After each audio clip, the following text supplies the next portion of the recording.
Good morning, Dr. R. Michael Fisher here. I'm going to start with a demonstration this morning before I get into the topic of the talk, which is on basically aesthetics and theory and practices in philosophy.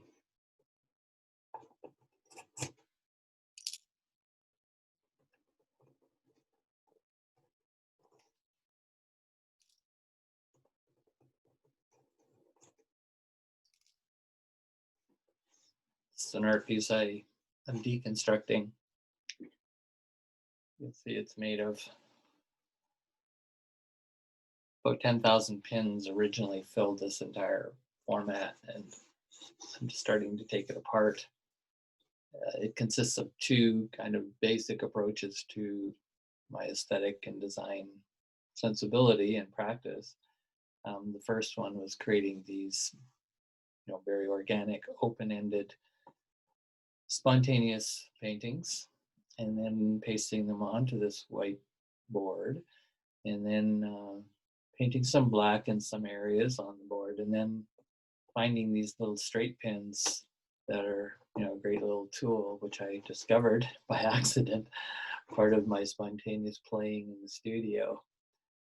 These little pins, the little yellow head, make up most of it, but I also use some colored pins and so on, and created quite some designs. But the point I'm trying to make is that even though a pin, sticking it through this piece of foam, is a very technical process. You're working at getting it straight so that it goes in easy, getting the little pins to line up very tightly with no spaces in between, at least to when you didn't want a space, and to work out the patterns that just came, no design ahead of time, all spontaneous. So everything here is one thing leading to another, leading to another, leading to another, leading to another.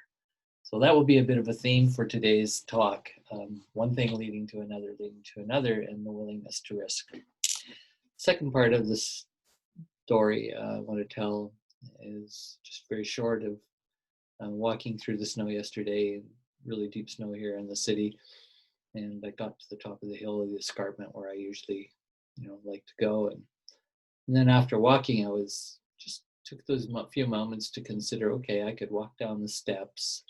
They look like they're sort of cleared of the snow and ice for the most part, and these long steps to go down this cliff.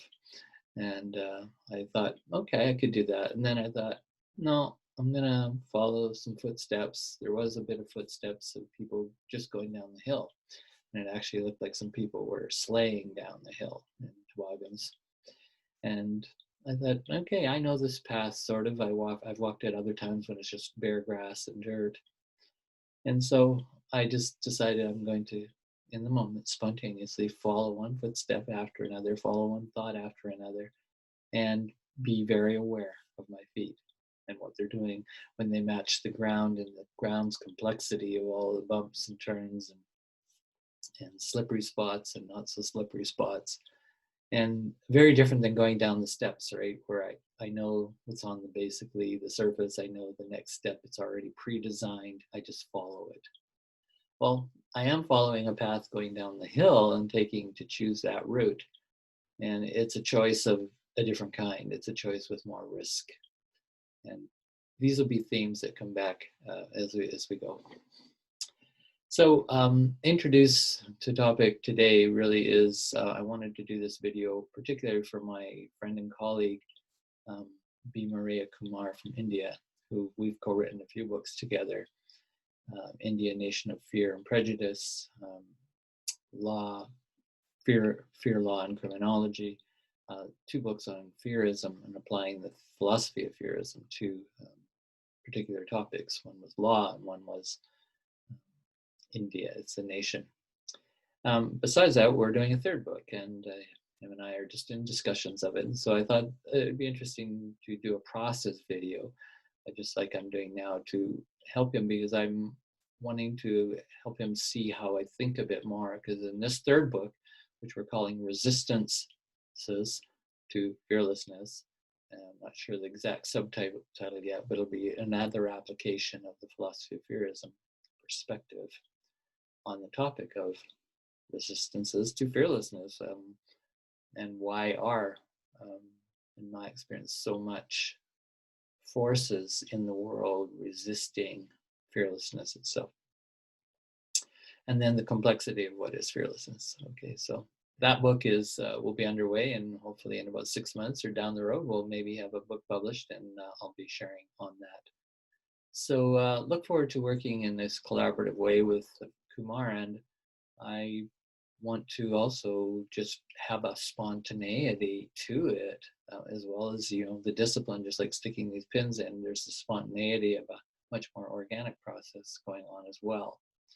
And that's just what I want, because I want the book to be creative. I don't want to just produce another book. And I just, like, when I start the video off with my art piece today and do a little demonstration, I don't want to start a video off just the way everybody else starts the videos off, or podcasts and so on.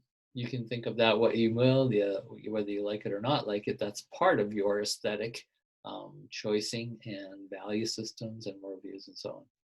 We'll get into all that, because I want to know what's behind the ways we come to like and dislike, what we think is beautiful, not beautiful, what we think is alive and healthy, and what we think is dead and machine-like, for example, and not healthy.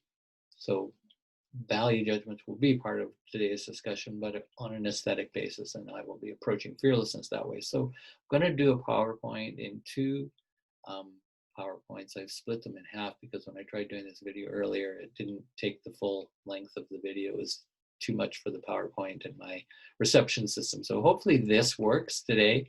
I look forward to having this conversation with you, and look forward to more things. So let's do a screen share, get up to my desktop,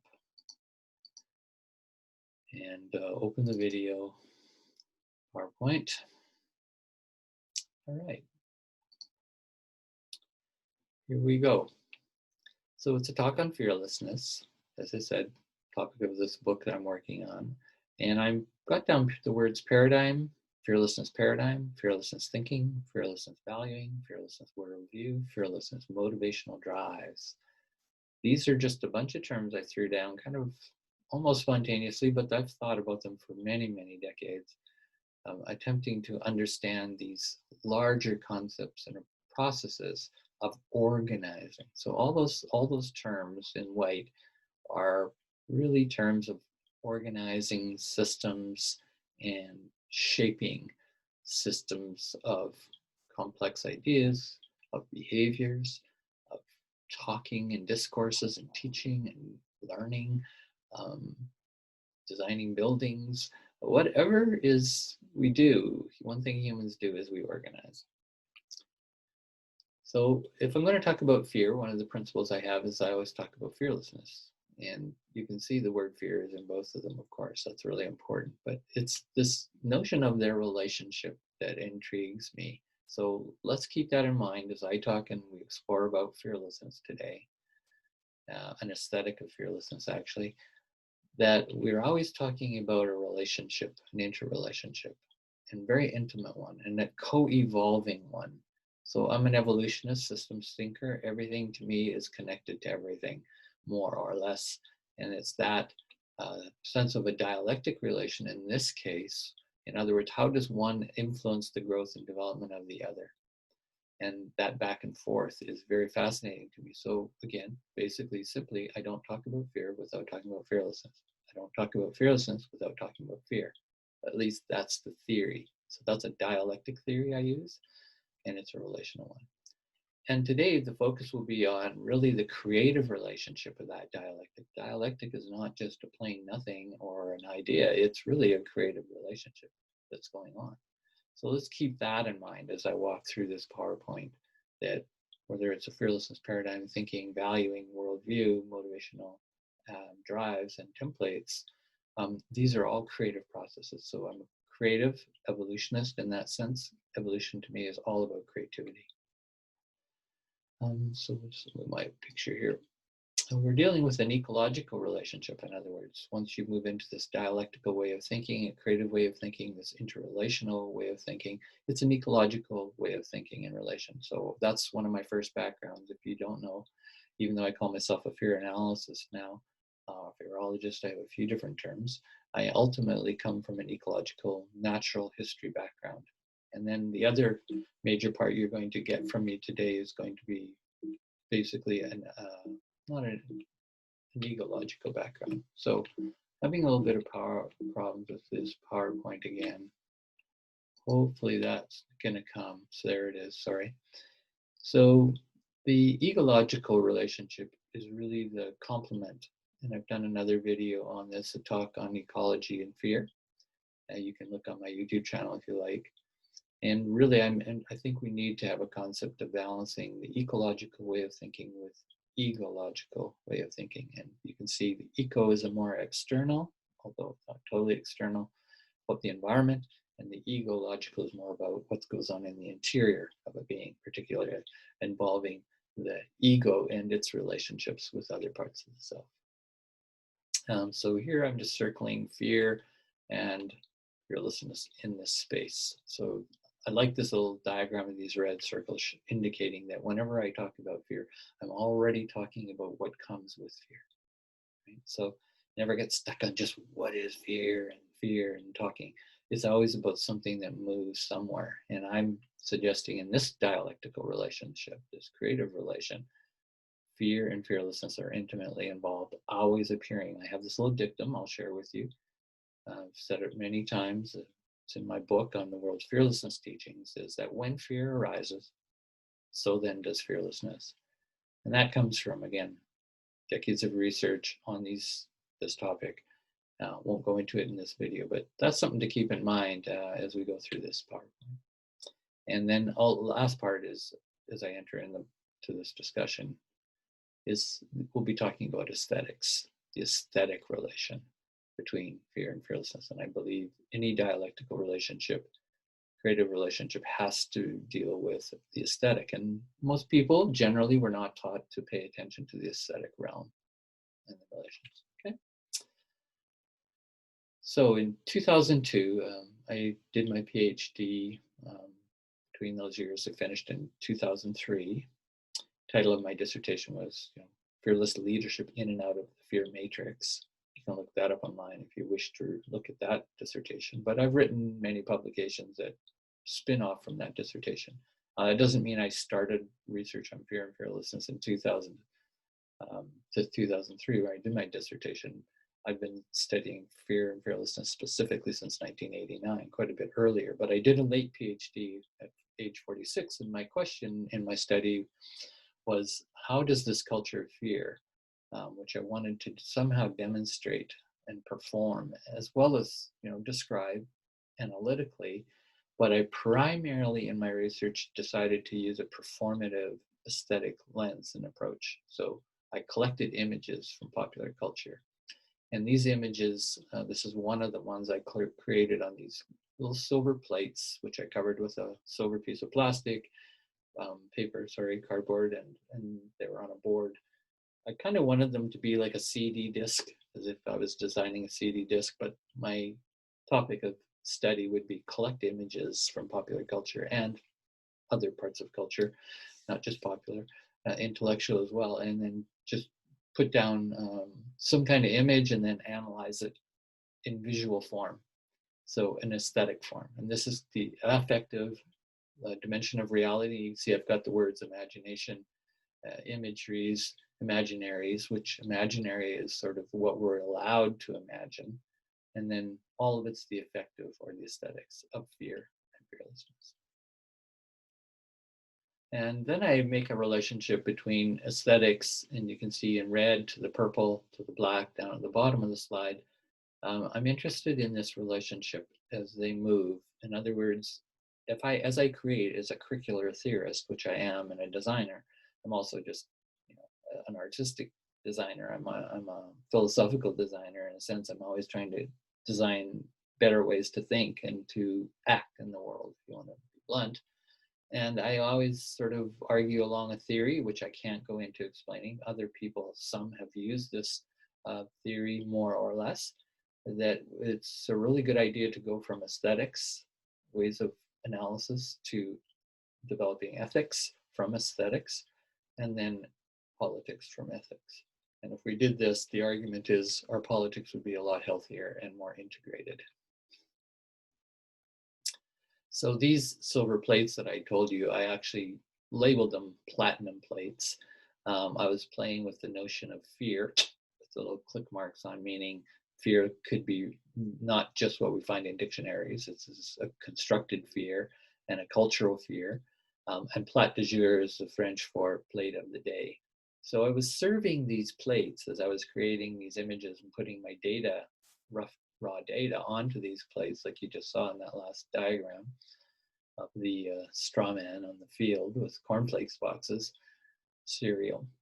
That platinum represents a kind of, they last forever. You know, there's a quality of like metal, right? That these images have a lasting quality. And so that's why I put these plates together. And I said, these are kind of lasting through our culture. And we're feeding off these plates. In other words, we feed on the culture of fear, and somebody is designing what we feed on. They're creating that, quote, meal in a metaphorical sense of how we should know fear, how we should interact with fear, what it looks like to be fear, or to be in fearlessness, and so on. So again, you can see my playfulness here, and I just in this slide started putting them together to create a sense of their like volumes of discs. Won't go into this slide other than to, I'll read the first quote at the top and then talk about one of the diagrams here that you can see the white cloth laid down on the floor of an art gallery. So let's just read from at the beginning. Ideology does not appeal to active thought nor to active feeling. Using the word active there is something kind of special. It is like a pill, this ideology, which either excites or puts man to sleep. So I think he's sort of saying ideology in the healthy sense of excites us, gives an active quality to our thought and feeling, but it also, ideology can put us to sleep. We'll come back to that and why that is. So anyways, I didn't want people to fall asleep studying my little platinum discs there as part of my data collection. So I decided to create an art show. And you can see it there in the room. It's not the greatest photograph, sorry. But you do get the idea. You walk into this gallery space, and I've laid out this long tablecloth, and I'm kind of playing off an art installation idea that Judy Chicago used many years ago of a dinner table. And because I'm talking about these plates as something plat du jour, what we feed off of, the culture of fear. So putting fear and fearlessness discussion on all these plates and then laying them out. I had 72 of them by the end. It took me 2 years to collect those and put them together. A lot of fun and very spontaneous in a lot of cases, some not so spontaneous, but more or less still quite a aesthetic experience that I was deepening and getting through aesthetics, through the making of art. I get deeper and deeper into understanding what the culture of fear is. So laid them out on this table so people could walk around and actually sit down on the floor. So I didn't put chairs, I didn't put it up on a table. I wanted to disrupt that normal way of standing and or sitting at a table. One had to really either just walk by looking at a distance and keep your distance from the culture of fear in that way, right? If you walked around the gallery, and you might get something from that for sure. But then there's the whole other process of what if I sat down at each table setting? So there's actually a plastic spoon and fork, which you can kind of see in the bottom photograph below it, but not very well. There's a plastic white spoon and fork. There's a little plastic cup could be for wine. There's also some other things I can't go into and won't talk about the details, but people could actually spend time at each plate and come back and dine. And that, of course, is a way to try to get through an aesthetic device, right, of the design of this gallery exhibition, this performance that I created for people to perform the culture of fear in a way of knowing that. So aesthetics is a way of knowing. And that's an aesthetic paradigm I'm using to create data, to demonstrate data, to show it and present it to the public. Of course, I wrote my regular dissertation after that, which again, I won't go into in this talk. This would be a very long conversation about how I did my PhD using a lot of this basic aesthetic approach. So let's move on.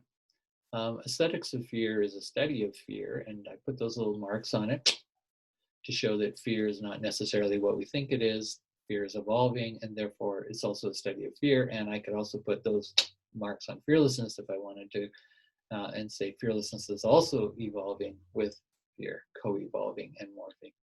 So let's go to 1995, because that was when I wrote this first paper on the left, technical paper number 1. It's not the first time I had written about fear with these marks, but you'll see that spectrum approach is my subtitle. And then to the right, I take that same fear, and I now wrote in 2013 a paper called Fear Without Feelings, the latest discoveries and speculations on the cure for fear. And so technical paper 44, many years later, you can see I'm still on this track. I'm on this track of how does fear move, shift, and today, because we're talking about aesthetics of fear, it's going to be fear without feelings. Fear without feelings necessarily. There might be feelings involved in different ways around the notion of fear. And again, remember, I was talking dialectically about fearlessness at the same time. But I am very interested in the notion of fear without feelings. So I'm just really pointing that out. And yes, I believe there's an aesthetic foundation for looking for the cure for fear, if you wish. And it's an aesthetic of fearlessness. 1995, I also wrote a twin publication with that very first one. So it's technical paper number 2. And it's really an epistemology of fear with this fearlessness paradigm. So notice that was the title of the talk. This is the topic for this presentation today. And this is what I'm working with Kumar to write a book on fearlessness, but to also use a fearlessness paradigm as we're writing that book. And how would we do that? And I'm suggesting there's probably an aesthetic way to do that. So I'll just end this first PowerPoint. Close that, and I'll open the second half. Picture out of the way. All right, so next couple slides. So it's not a real long set of slides, and I don't want this presentation to be super long. All right, hang in with me. We're going to drop back now from 1995. I'm now taking you back into a little bit more history about me, because this is really, again, things that I don't always write about, and I have not written a lot about the aesthetics and my way of coming into aesthetics. I don't write a lot about myself as an artist as well, and how I got into art. But it is important that if you want to understand my work and where Kumar and I are going in our next book, this for me is how I do it. And what was interesting, searching through files the other day, preparing for this talk, this is an article out of the Archives of General Psychiatry in 1971. In 1979, you can see in the top corner my name. I wrote on all my articles as I do, as I file them by number. And this was a paper called The Process of Janusian Thinking and Creativity, and by a scholar and researcher. It's on this idea of Janusian thinking. And Janusian, which we'll get to in a second, is a type of thinking that he found was, in his research, is foundational to a certain kind of the way poets, philosophers, theologians, designers work, who are very creative and often genius in capacities. They have some certain skills of being able to work with, he's going to call it, opposite and contradictory ideas at the same time. So we'll get into that. But I just wanted to say that Janus is a god that shows up. Get my picture out of the way. It's an advanced, it's a metaphor. So God, the god of Janus, I should probably just show it. Yeah, PowerPoint, there we go. This is from an ancient Roman coin, and that's the god of Janus, the two-headed god of opposites, as it was called. And I came up with this interest to search out creativity back in the latter part of my education degree. Even though I had a degree in environmental biology, I had a diploma in ecology studies before that, and very much a real nature nut that I am, and scientist. my thinking started going into education, and I thought to become an educator, the one thing I want to do is make sure that education is creative, that I teach creativity. No matter what the subjects that I teach, science, language, phys ed, arts, drama, whatever, when I taught many, many things in the small school that I was teacher for 2 years, I always made sure that creativity was at the basis of my curricular design, my pedagogy. So I wanted to be creative, demonstrate that creativity, and write with creativity, do art with creativity, just do everything thinking about how to optimize creativity as a performance and as a way of being and thinking, way of organizing, so that things were organized in creative ways, not just really fixed and uncreative ways. And so this requires, as Dr. Rothenberg says, an oppositional thinking, and to be able to think in opposite directions simultaneously, to be able to see perspectives in opposite directions. This is very different. They look like they're perhaps opposites, and even if not enemies to each other at one point of view. And of course, you could do this in 4 dimensions, not just the 2 dimension of the coin that they printed the head of Janus on, and obviously respected greatly in ancient Greek and Roman cultures. Yes, wonderful. I thought it was a great metaphor. So it's a way of organizing thinking about creativity, but just about even spontaneity, because there's a simultaneity when the two opposite sides come together. And nowadays we have brain research talking about left brain and right brain. I was getting into that in the late 70s too, and into the early 80s. So these are the early roots of my aesthetic interest. And it's because creativity and aesthetics go together so nice and closely. So that's really what I wanted to demonstrate. And today we might talk about this as an advanced form of creativity and cognition. So I'll just move my picture again.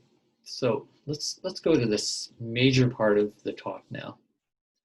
I'm going to spend a little bit of time here, so let's walk through slowly. And on the right side, from creativity research as my first snooping, then I began by 1984 of actually creating this diagram, which you see here. The original looked very different than this one. This one is much more refined later, but so it's copyrighted around 1984. And I call this one of my most creative and original innovations in my lifetime.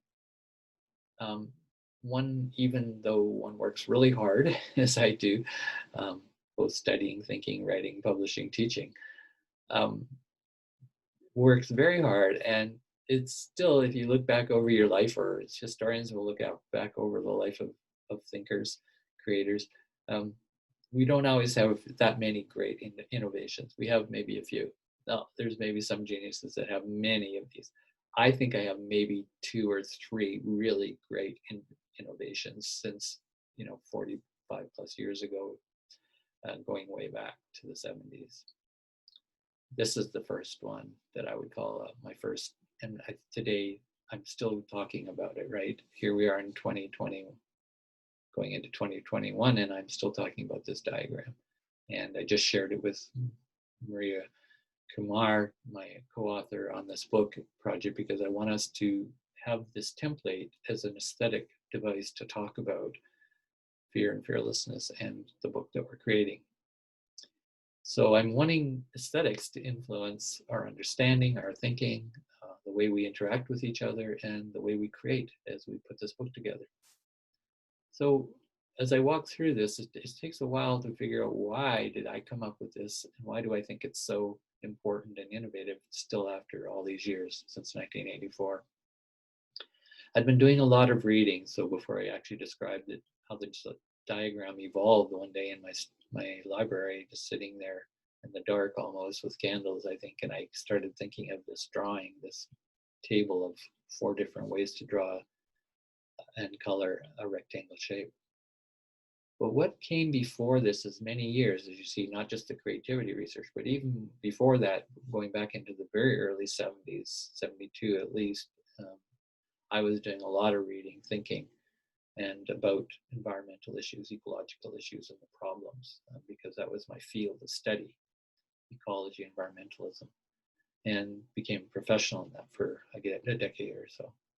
And that really got me thinking about why is it that humans create worlds, create designs, right, that end up being dysfunctional or highly polluting or not good for people. So these can be, culture can create these ways of organizing, and so can religions and institutions, but also, engineers and scientists and designers can create societies and ways of doing agriculture, etc., that become, I think, quite dysfunctional and for various reasons. So I've been thinking about this for a decade before, well, 14 years before at least, or so, before I came up with this diagram, because what happened was doing so much reading, and still in the 80s doing again so much reading on critiques of society, Western industrialization, technology, and so on.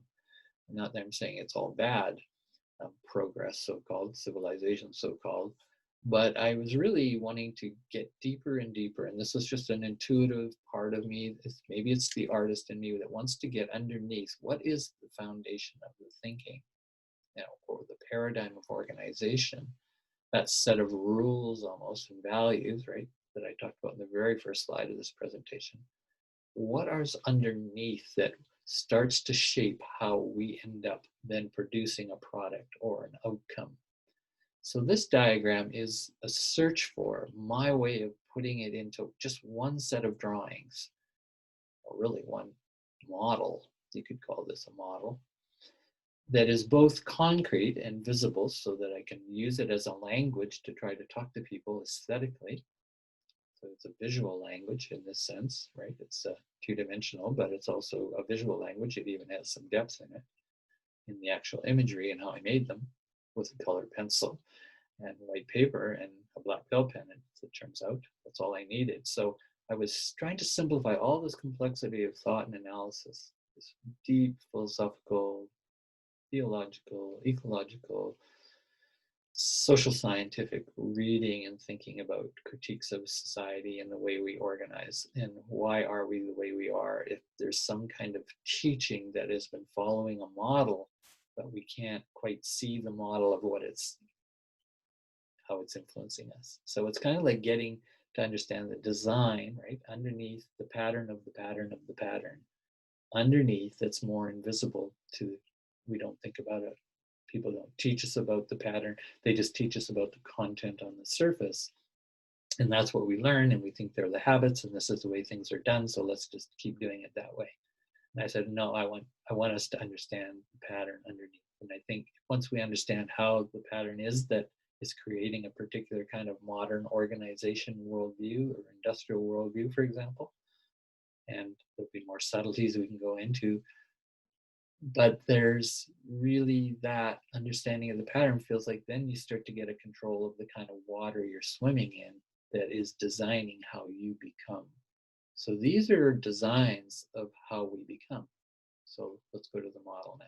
Maybe it'll make sense once I describe it and what you can do with this model, its potential as an analytical tool and as just an aesthetic learning to a heuristic tool for self-understanding as well. So the question I asked myself is, what are 4 different ways of coloring and drawing a rectangle shape? So I didn't come out to say, oh, what are the 4 ways? I just said, what are the ways, different ways? And it happened to turn out, as I thought about organizing a rectangle shape using colored pencil, right, just really basic tools and paper, I could create a rectangle shape in at least 4 different ways. And I kept trying to come up with variations and more ideas, and I couldn't fundamentally come up with anything different than these. They always were slight variations of these 4, but they weren't significant. So this is what I said, okay, well, there's just 4 types. And so these are kind of like types or archetypes or general types, as some theorists will talk about. And they create, and therefore they're a pattern of a way of organizing. So the first one, A, you'll use a ruler and outline. The shape was colored evenly. So that one was very easy to come up with. And the reason is because that's really basically how the coloring books works. Some kind of person machine makes the outline first, usually in a black thick outline, and then we are given the outline as children, very early in life, unfortunately, very early sometimes, and told we can color in these shapes. So there is a rectangle shape, very perfectly designed. Use a ruler, um, and away I go with the crayon. And we have a tendency, somehow, and at least in the West, we're taught to color nicely. And nicely means nice and evenly like this and stay in the lines. Okay, next shape, variation on that. I said, well, we can do the same process of having that ruler outline, kind of the perfection of so-called this rectangle. And I use perfection with quote marks on. It's at least mechanically perfect or correct, geometrically perfect and correct, but what about aesthetically? Is that correct and is that best? So those are the kind of questions we're going to get into here. So use a ruler and outline, color in the shape dark to light. So dark to light, just I did it this particular way. It's a way I like to color, from density to less color, and then disappear, and then increase the density, and then go back to a really dense in the corner. And so it creates quite an interesting aesthetic experience to do this. And ultimately, if you actually color these or copy these at home and use this diagram to actually just say, I'm going to actually do these 4 different techniques, you'll learn a lot that I can't describe in words. You'll learn it in your body through an embodied practice of making these. Okay, so this is about making, it's about creating. How do we create things? Using this model, I'm trying to demonstrate how do we create things based on certain patterns, habits, traditions, how we're taught, and how we're also controlled by those patterns, and can we change those patterns. So to get to the next one after B, so just briefly, B allows a lot of diversity of color tone and shifting. So one could do a lot of things inside the box, but you stay in the box. C, you have to jump out of the box. So that's a huge shift, and eventually I'll call that like a paradigm shift. So drop the outline and just move the crayon with the same darks and lights, and I can go back and forth just roughly, again, not perfectly in a geometric, mechanical, scientific way, perhaps, not a measurable perfection that can be reproduced, but here is a more, quote, organic design. And then in the last one, D, I just move the crayon somewhat randomly until the shape begins to form. Why? Because I have the idea in my head that this shape is supposed to be rectangular shape, more or less. And so away I go. I just start allowing myself a lot of freedom to color and shape, leave some borders more mysterious, some more obvious, a lot of diversity. And so we call that D. So A, B, C, and D, I call them A-ness as the way of organizing, B-ness as the qualities of B-ness, C-ness as the qualities of C, D-ness as the qualities of D. And so those all create a model that we can now work with. So I'm going to ask some questions about this model, just to give you a demonstration. Once I designed it, and I'm just putting up a sign here, earlier roots in nature, natural aesthetics and organic aesthetics. These are really more the C and D. C-ness and D-ness are moving into towards the most natural, the most organic, which I would argue, just visually, and I can argue from a philosophical point of view, I can argue from a creativity point of view, D-ness is the most organic, the most natural way that things evolve in the world. And that is the organization of the laws of nature, are in D-ness, more or less. Again, this is diagrammatic, so it's always partial, and it's a representation, so it's not the real thing. It's a map of the real thing. So here's what I came up with. I came up with over time, and I've been doing this research now on this diagram since '84. When I first started, I had 10 questions. I'll just give you a first couple ideas of what the first 10 questions were, because I wanted to ask people questions. I wanted to show them this diagram, which I think is a demonstrative heuristic device for self-awareness, for social awareness, about, again, how we organize and design our ways of thinking and acting and being in the world. The 10 questions, I've started with the first one, which is the normal way of coloring and drawing. And that's a value question, right? It's a norm question. What do people perceive? And I was just asking, what's your opinion? And so I would show the diagram. I wouldn't explain anything more than how I made them. So I'm not telling them any of the background. I'm telling you, which you're getting a lot of inside and background, more than research participants had. And that would just say, which is normal. So I've asked over 1,000 people this in all the years. And those go from children, grades 2, all the way up to adults and professionals, theologians, artists, that's all kinds of people, real estate agents, and so on. It's really fun to do with a group of people as well, who are a group or a family can do this, a couple could do this and answer the questions. But that's a whole other survey. I have asking these particular questions. But even just to respond, and then, there's questions like, which do you think is the best? Which do you think is the most beautiful? Which do you think is most ugly? Which do you think is the most alive? Which do you think is the most dead and mechanical? And so on. Won't go into those questions because that's a much longer talk that I do give. But ultimately, it's fascinating to watch how they answer those questions, right? A, B, C, or D, it's a multiple choice questions. So, but let's look at the ones that are relevant for our talk today on fearlessness as an aesthetic. And this is really where I find it very fascinating, because later on, probably 15 years after I started doing the research, I came up and was really focusing on trying to understand how people understand fear. How do they organize their understanding in relationship to fear? And this is fear without a feeling, more or less, right? I talked about fear, these scare marks on, the constructed fear, the fear without feelings that we don't necessarily feel, and yet it is an affective relationship we have with fear always, as I said. And I am now looking at what's our aesthetic relationship to understanding fear. So ask a question, as the researcher in me says, which is the most fear in it? Well, very interesting results. I won't, again, that's a whole huge lecture to go into the data and analyzing data from different groups of people. But I can just give you a quick summary of what I've learned in all the years of doing this, asking that question, which is now about 15 years I've been asking the question, which is the most fear in it, which is the most fearless. You might just take a moment right now, if you haven't already, assessing A, B, C, or D.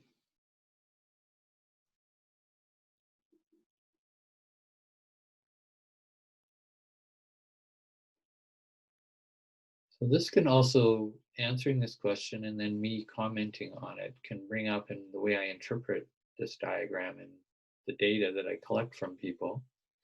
And I often keep it anonymous, and I tell them I'm not trying to judge you. I am using the data in my interpretation, my fear analysis, in this aesthetic experiment that we're doing here, this aesthetic teaching, that it's a way for you to understand yourself. That's the most important thing. It's not about comparing yourself to me. You can certainly compare, and I think we have to compare ourselves and our values and our paradigms and our worldview and our thinking with others, but it's not about a judgment of being right or wrong. However, I, quote, as the expert who designed this over a period of, as you can see, decades of research and thinking, and practice and experience. Hopefully there's some wisdom, I think, in this diagram of revelation, of revealing, of innovating ways to change and think about our relationship to fear and fearlessness, that it has a certain kind of discernment. And I'm not going to shy away and be quiet or shut up about making discerning commentary. But if some people interpret that, and I understand why they would. Often people have been traumatized by people making discernments and or just judgments, period, that are meant to put people down and make them wrong or bad. And I am not, or sinful, and I'm not about to do any of that. That's not in my intention. So that was just a little precautionary warning of My interpretation from here on in is that I'm going to make some strong statements and claims. Again, I would have to do it to our workshop, working with you in these diagrams to really nuance and have you really understand the process of how I interpret, how we can interpret things together, how we as a community, as a society, can actually interpret our aesthetic development. So yes, I believe how people choose answers to the questions that I asked, these 16 questions, will reflect, those answers will be quite a good reflection of their aesthetic development. And clearly, everyone is not aesthetically developed at the same level. We have people who are very early in development of aesthetic development.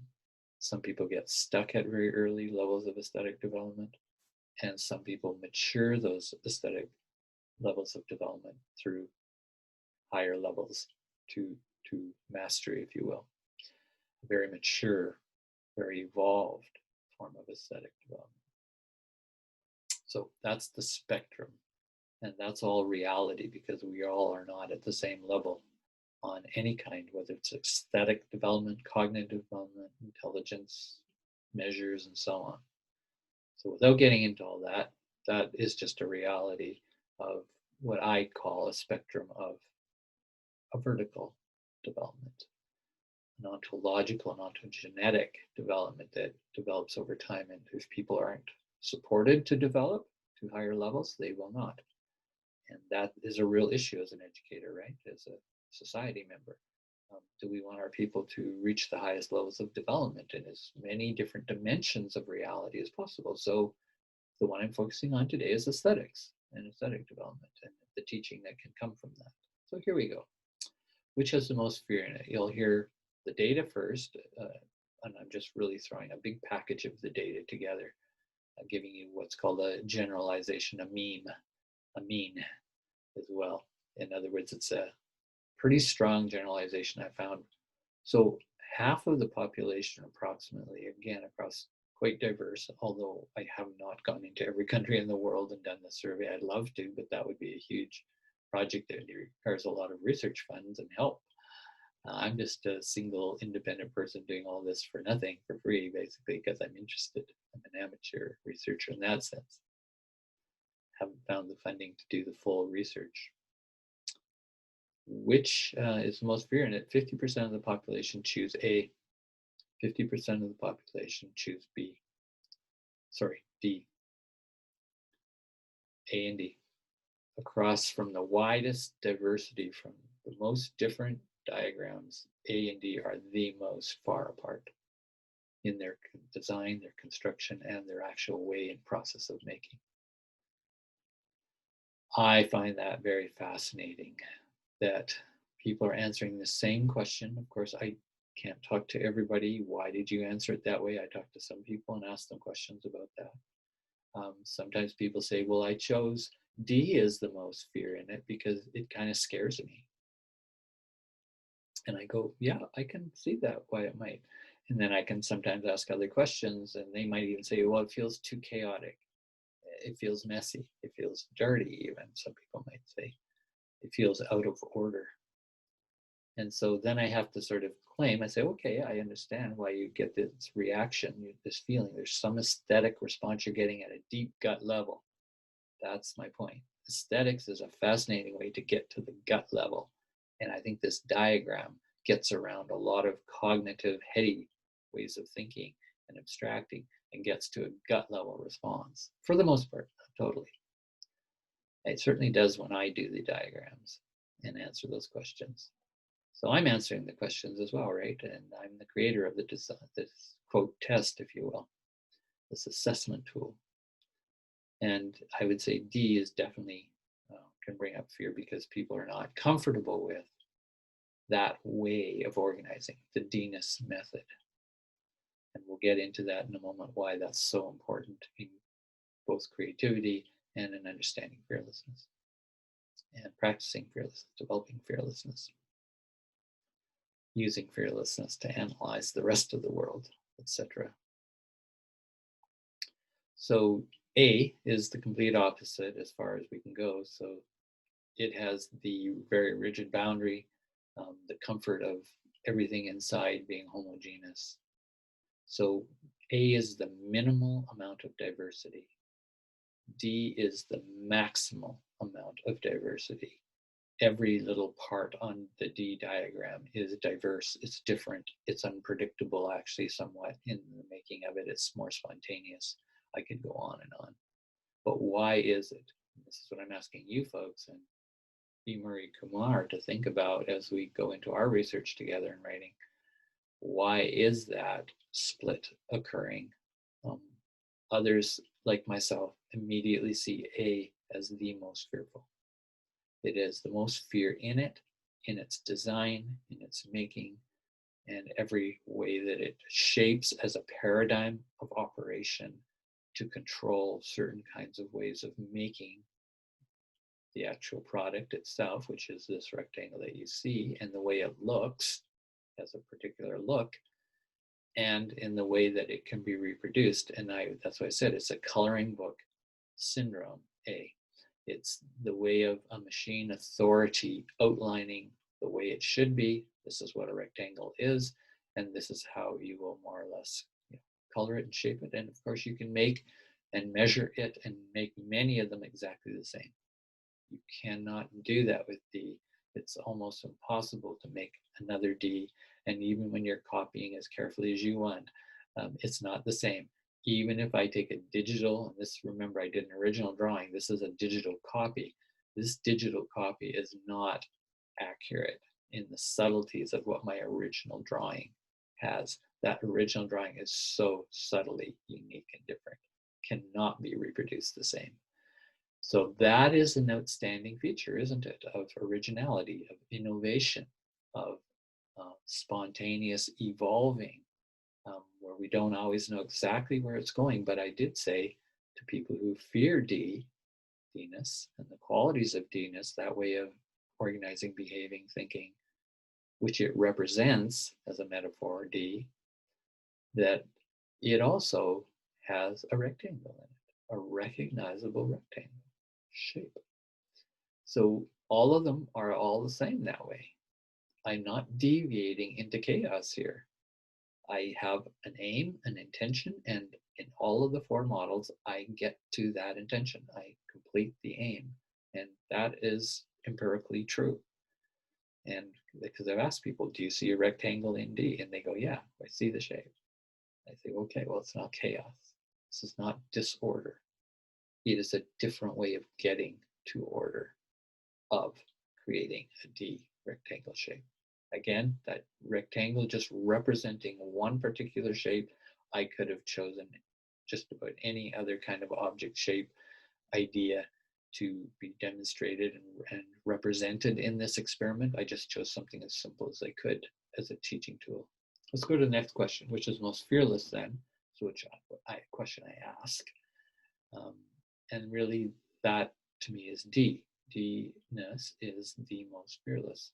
Again, why? Because it's the opposite of A-ness, and A is the fear-based way, the most fear-based way. B is quite fear-based as well because of the same boundaries, even though you're allowed a little more diversity inside. And D is, quote, the most free to be free from fear-based design motivations. And that's why it's most, some of the other questions, to me, it's most artistic, creative, alive, natural, and most like spirit. Even I ask a question about, which is most like creator, the laws of creation, spirit itself. And again, D would come up for that. Let's see what else. So I guess I asked this question, why do we resist fearlessness? Why do we? How do we do the resistance of fearlessness? So A-ness, by making A-ness or moving in the direction towards C, towards B, toward A, and I argue that direction of moving from D to C, B to A is a process of socialization and culturation that happens in most cultures. And I'm going to talk only today about the cultures I've actually surveyed, which are, quote, first world developed or civilized developed nations industrial nations, post-industrial, and so on. This is the basic pruning of the loss of D-ness, moving the child in their development, their aesthetic development, towards C-ness to B-ness to A-ness. And that affects not just their aesthetic development, it affects their being and their way of acting in the world, their way of relating to the world. D-ness, as you can see, is completely relational. The inside and the outside of that shape in D-ness, that making process, are completely interrelated and talking and communicating with each other. And that's what's called a full Gestalt in psychology. It's a Gestalt, or a holistic image and process of making. All the rest start to be trimmed down, where the environment around the actual object, you can see the rectangle object, is less and less of interest. It's less and less open and becomes extremely closed and becomes extremely homogenized in A. And unfortunately, A is very popular. When I ask people, positive views on these images, B is also very popular, and there's long reasons why B is very popular. But I argue that A and B are still primarily fear-based, for sure, with that closed system, and then you get the open systems, the more organic ones, and C and D the most. And so you can see, why do we resist fearlessness? Well, we fear it, right? Just the data of 50% of the population fearing D, right? And about 80% to 90% of the population thinks D is the most ugly on that question. Most people, 70% or so, 65, say B is the most beautiful. These are really huge, deep value sets that are deep in our paradigm, our worldview, what we've received. And again, talking about the particular world cultures that I'm talking about, as I mentioned, I can't generalize about everybody in the world and every different culture and every situation and different age and gender and so on. I haven't done a full gender analysis of the data, 1,000. I haven't done statistics in the full way on any of the data, so I'm only giving you just rough generalizations of average frequency of how people answer questions. Okay, so I guess those questions are open for everybody. How do we resist fearlessness? So why do we resist fearlessness?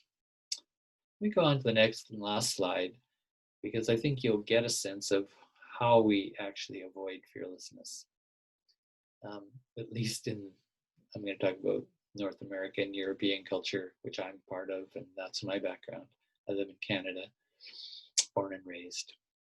So in this, we're going to study this. Don't try to read everything on there right now. Just see if you can just kind of stand back, look at this, squint your eyes even at this whole diagram. This is the back of a Kellogg's cornflakes box. It's a cereal box that's a huge corporation in North America. Kellogg's produces many products, and they've been producing cereal boxes forever. And I grew up with these on my table, and you can still go to the store and still get these same kinds of boxes, and they have different pictures on the front, and they change them. But 1 year or so, they had this on the back. I don't eat this cereal or buy it, but I photocopied and photographed this back of the cover of the photograph, the box, because wow, I said, this is amazing. This is such a picture, this image, right? An imaginary construction of basically a fear-based way of being in the world on many levels. So I'll just give you a few samples.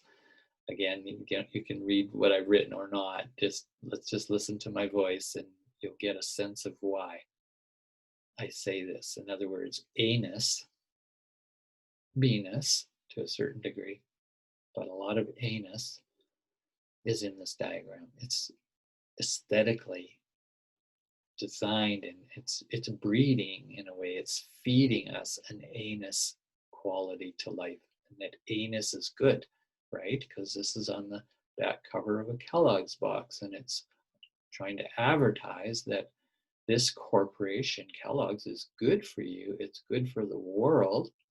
It's because they're good, right? I mean, that's how business works. We're good. We have our commitment to you and your family. And you see that little tag I've inserted at the top of the diagram there. over top of the scarecrow in the field. So this is a farmer's field. This is a typical farmer's field. You can see a little bit of trees in the background. You see the soil and the scarecrow scaring away what? So we'll just leave that for a moment. This is all about scaring away something. Even though it looks benign, the face, the happy face, and it looks kind of fun, like kids would like it, but the whole imagery is scaring away something.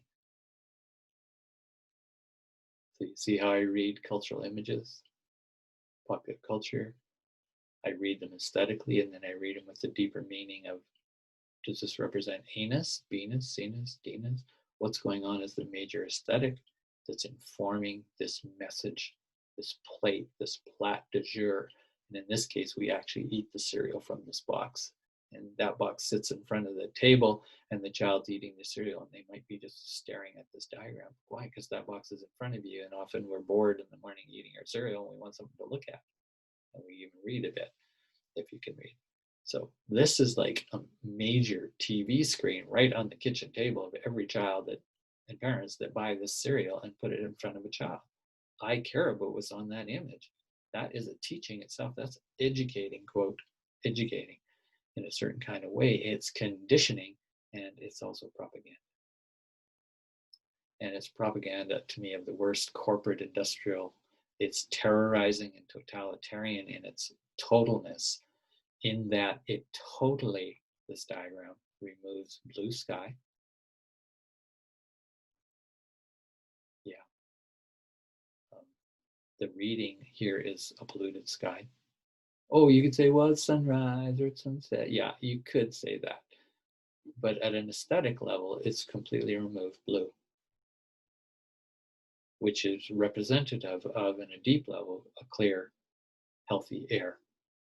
This is not a healthy image of air, just on the surface as an aesthetic device, artistically speaking. So we've got fear, we've got a polluted sky, and then look at the soil. Look at the trees.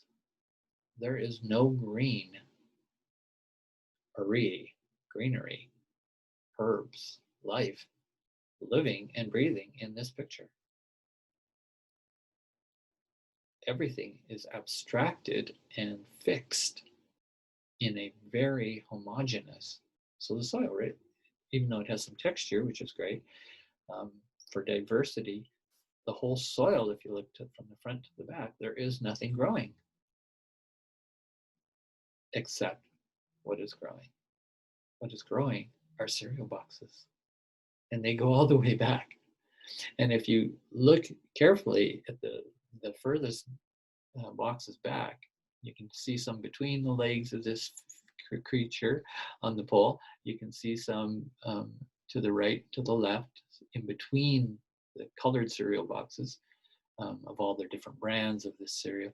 And I put the word graveyard. I have an arrow there on the left. And it's because they're little white tombs. And they go back into the distance. This artist created these white tombs across this barren landscape of exposed soil with no straw, totally erodible. Wind, soil would just erode the soil and blow it away and damage the organic layer. This is A-ness in it, really B-ness, I guess you could say, because there is some diversity in this piece. It's not just totally homogeneous and all the same tone and color. So let's just call it B-ness, but it's completely fear-based aesthetic and teaching. It gives us an imagery of death, and that's why I put Armageddon. This is why I put culturalism. This represents culturalism, the corporate culturalism teaching, with the loss of naturalism and the loss of spiritualism. There's nothing transcendent here. There's actually a dead object that actually is a false human. And that's why I put fear and fools on the poles. It's almost saying this is who we have become. We are fools. We are on a pole. We are stuck. We are crucified. And life is crucified. Life is scared away. This is a death culture. This is an image of a death culture. So that's probably enough. Let's end the PowerPoint at that point, and I'll just make a few conclusions about fearlessness.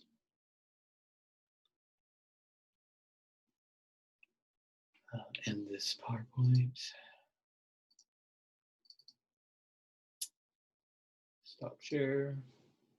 Okay, welcome back. As I end, it was a little bit a longer talk, but I really got into, you can see some of the analysis that I wanted to do and show how aesthetics, fear and fearlessness can actually be invoked in an analysis and in a practice, that we actually have to practice this. We have to develop our fear and fearlessness capacities, education, management of those forces, those domains, and it's also aesthetic. That's the point here. It's developing our aesthetic at the same time. So that A-to-D-ness is a way to keep reminding you of that, are you using just A-ness and B-ness in your life, or just A-ness? Are you attracted to that? Keep kind of wanting to control the world that way. As you can see, it will bring a death, basically a death way of being into the world, a death bringing a death obsession in the nature of trying to secure everything within that A-bounded world, and becomes, as just I said in that diagram of the Kellogg's cornflake box, the worst image to me of what existence is. It's a very terrifying image if you actually really go into that last image. And again, at the surface, you could read it as just comical and playful and something for kids to look at. Fearlessness. What is the aesthetic of fearlessness? Today I've pointed to some direction of comparing an aesthetic of fear in the A-ness to D-ness as its complete opposite, fearlessness, an aesthetic, and how they're related in ecology. So the whole world is a mixture of A, B, C, and D. And it's also saying it's not just bad or wrong to be practicing some A-ness, some B-ness, some C-ness, some D-ness. But generally, I would want us to be more in C-ness and D-ness, and I think that's where industrial societies, when they come to their late parts of capitalism, corporatism, and the worst sort of abuses of predatory capitalism, really, and industrialism, damaging and compromising the actual ecological capacity and vibrancy of the planet, meaning it's also compromising those forces of A-ness and B-ness. Fear-based forces are compromising our being, because we are organic beings of the earth. We are earth beings. Okay, so that's a way to understand and begin to understand fearlessness, and then use that as your aesthetic base. Then we can go to what's an ethical basis for understanding fearlessness, and then to a political basis, right? In that one slide I showed.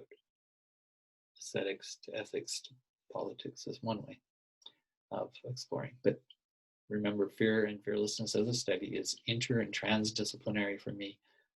Can't understand those as a relationship or either of them well without being and searching from all kinds of domains. So today we focused on arts, the aesthetic, the affective domain. Thanks very much for listening. I look forward to responses, and be Maria Kumar and I look forward to our conversations. Thank you for joining me on this adventure, folks. Bye.